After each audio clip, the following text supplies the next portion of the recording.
बातमी देशातील 23 लाख केंद्र सरकारी कर्मचाऱ्यांसाठी जिव्हाळ्याची आहे। 2004 पासून नोकरीत रुजू झालेल्या सगळ्या कर्मचाऱ्यांना पेन्शन मिळणार आहे।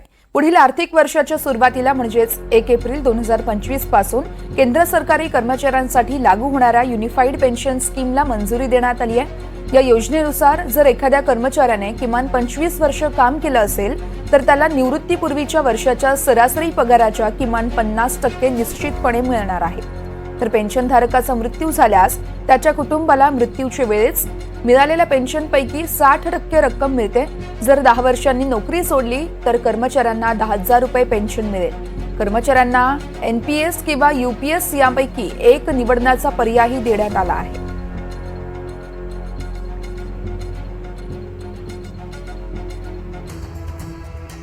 युनिफाईड पेन्शन योजनेला मंजुरी मिळाली आहे। सुमारे 23 लाख कर्मचाऱ्यांना याचा फायदा होईल।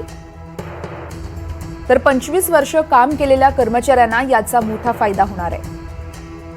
25 वर्ष काम केलं असेल तर निवृत्तीपूर्वी शेवटच्या 12 महिन्याच्या सरासरी पगाराच्या किमान 50% नक्की मिळेल।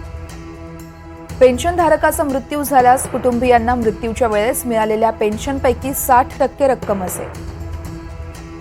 10 वर्षांनी जर का नोकरी सोडली तर कर्मचाऱ्यांना 10,000 रुपये पेन्शन असेल। कर्मचाऱ्यांना एनपीएस किंवा यूपीएस यापैकी एक निवडण्याचा पर्याय असेल। सध्या कर्मचाऱ्यांचा 10% वाटा आहे। केंद्र सरकारचा 14% हिस्सा आहे। आता केंद्र सरकारचा 18% हिस्सा असेल। नवीन योजना 1 एप्रिल 2025 पासून लागू होईल।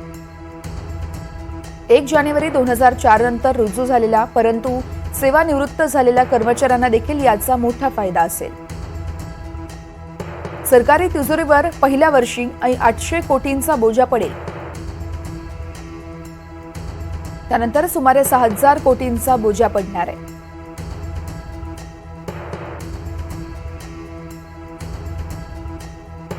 यूनिफाइड पेंशन स्कीम का रिकमेंडेशन इस कमेटी ने किया और आज प्रधानमंत्री श्री नरेंद्र मोदी जी की अध्यक्षता में यूनियन कैबिनेट ने यूनिफाइड पेंशन स्कीम को अप्रूव किया है, इसको अनुमोदित किया है और ये स्कीम अभी आने वाले समय में लागू होगी। इस स्कीम के 5 पिलर्स हैं।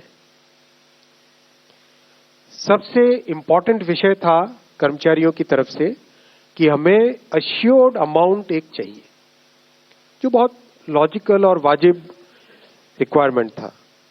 तो इस डिमांड पे एक मेथोडिकल वे में काम करके और एक्चुअरियल साइंसेस, जो लोग आगे का भविष्य का रिक्वायरमेंट वगैरह कंप्यूट करने का एक तरीका होता है जिसको एक्चुअरियल साइंस बोलते हैं, उनके साथ मिलके कई तरह के फाइनेंशियल मॉडल्स को प्रोजेक्ट करके और सबके साथ मिलके एक सिस्टमेटिक तरीके से 50% अश्योर्ड पेंशन, ये इस यूपीएस का सबसे पहला पिलर है। इसकी डिटेलिंग देखनी चाहिए हमें। जो ये अमाउंट मिलेगा वो रिटायरमेंट से पहले के 12 महीनों की एवरेज बेसिक पे का 50%